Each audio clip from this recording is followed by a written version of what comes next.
It is Tuesday, the 8th of November, quite early in the morning, 4:40 something, 50 something, 4:46.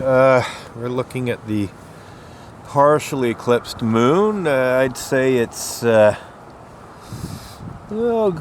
significantly eclipsed there, probably at least 50%, maybe even 60-ish. I am using a 400mm EDIF Nikkor lens from the late 1970s, early 1980s. Stopped down to f11 from a maximum aperture of 5.6, 50th of a second shutter speed. Base ISO of the camera at ISO 64. We're just going to let this run. I have to check my other camera. It's got a more powerful telephoto on it, so it's going to move through the frame quicker than this. So I just started a new clip, and we'll let this run for a bit, and I'll have a look at the other camera.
Let it run.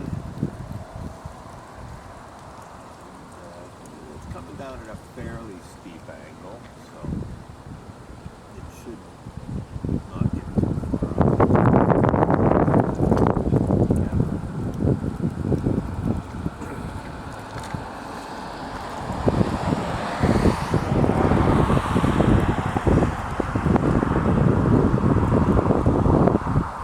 Okay, looking good here. Definitely, I'd say more than 50% eclipsed now, and as it gets more and more eclipsed, I will adjust the exposure. Maybe even, when it gets 70 to 80% eclipsed, I think I'll change the exposure to see the detail in the shadow and let the lit part burn out a bit. Hopefully we'll be able to do that. This camera will go up to 6400. Now that I think about it, I think it'll go up to even 128,000 ISO. 12,800. 12,800 ISO is the top ISO in terms of numbers. It'll even go higher in sort of extra high ISO settings, but it gets really, really grainy, noisy, to the point of ridiculousness. So there's no point at a certain point. So yeah, we're just gonna let this continue to roll here. 15 minutes and 50 seconds of recording time left. Moon's close to the center of the frame, so we're just gonna let it descend through the frame here. I might even have to adjust the exposure before it gets to the bottom of the frame at this rate.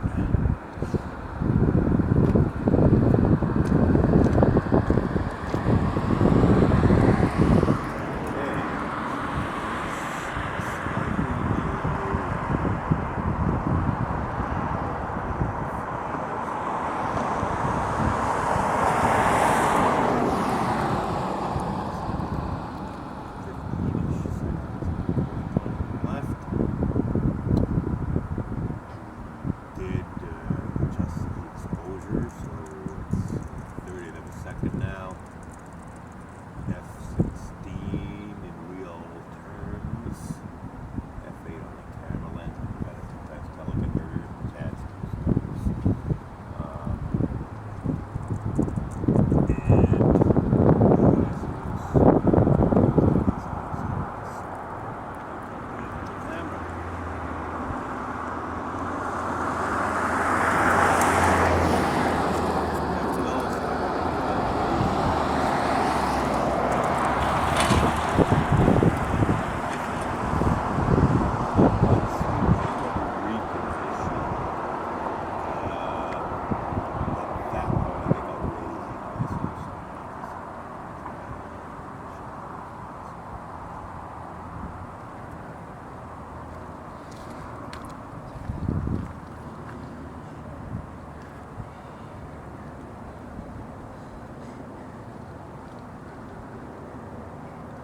So a little less than 14 minutes of recording time left here. We're going to let this continue to roll. I'm not going to adjust the exposure yet. But as I said, once the eclipse is, let's say, 80% or so, at that point I think I will change the ISO setting, raise it to see some detail in the shadow, even if that means letting the lit part burn out somewhat.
Looking good here.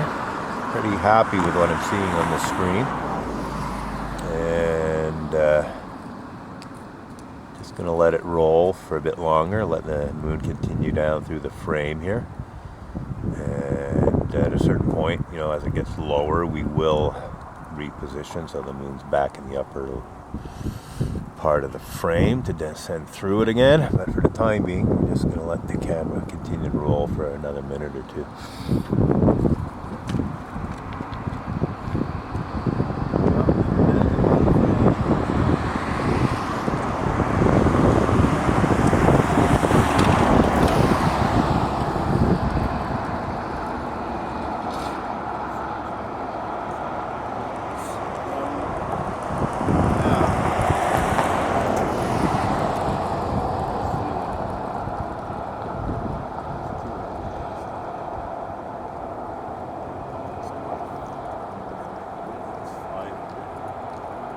Seeing any more detail in the shadow.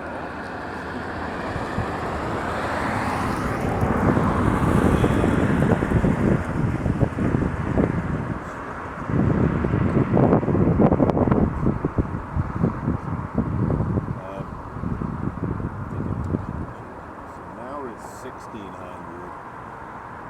So getting a bit of washout in the lower right there.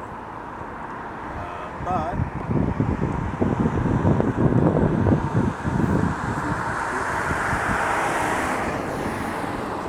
leave it as is for the time being. I'm going to go check the other camera. This one should have done it.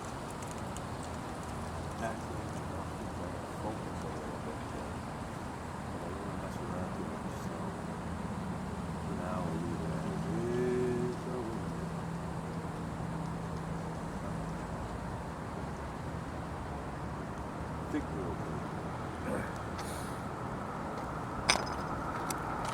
Okay, so we're getting down to the bottom of the frame. So we will reposition. Still got 9 minutes and 35 seconds of recording time left. So repositioning. And lower the angle a bit. And yeah, we're going to definitely raise the ISO now. So raise the ISO up to 200 there. Reposition a bit more off to the left. So I think we'll leave it like that for now. Let the moon continue to descend through the frame here. Just debating if I should do any further. I think for the exposure we're just going to stick with what we got here. So it's 200 ISO now. F11, 50th of a second. I don't know why it's 50th of a second. Because I could lower it to a 40th or even a 30th without any trouble. So that might be the next step I take in terms of adjusting the exposure is just lowering the shutter speed a bit. But we'll let the camera run. Still got 8 minutes and 20 seconds of recording time left.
So, I've almost certainly mentioned it a few times, but it is early in the morning of Tuesday, November 8th, 2022. We're looking at the partially eclipsed moon. It will be total. And we're just we're keeping an eye on it as it sets here in NDG. The current ISO, I boosted it somewhat, is 200. The f-stop's f11. The shutter speed's a 50th. Again, I don't know why. Oh, and there goes the battery. Okay, so I'm going to have to change batteries, but probably not before the time runs out. So we're just going to let this run, but I have to get ready to put another battery in this camera.